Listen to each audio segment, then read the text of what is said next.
Hey everyone, I am Bryce, and today I am going to explain to you how to add a story on Instagram from PC.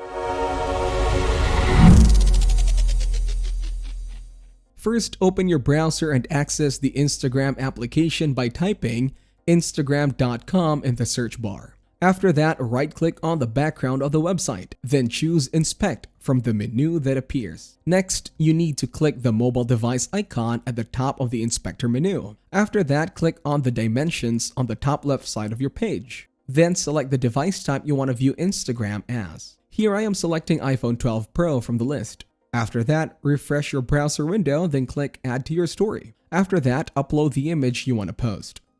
Next, add text or stickers, and when you are done, click Add to your story again at the bottom. After that, your post will be published in your Instagram story.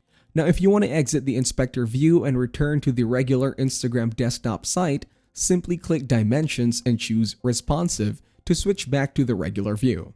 After that, refresh your browser window to go back to the regular view. Then, click the mobile device icon again to disable the mobile view, and it will turn gray when disabled. Next, click the cross in the top right corner of the inspector menu to close it. Now, if you want to watch the story you posted, simply click on your profile icon. After that, you can easily watch your posted story here. On that note, that will be it for this video. I hope you guys got some value. Thank you for watching and see you in the next one.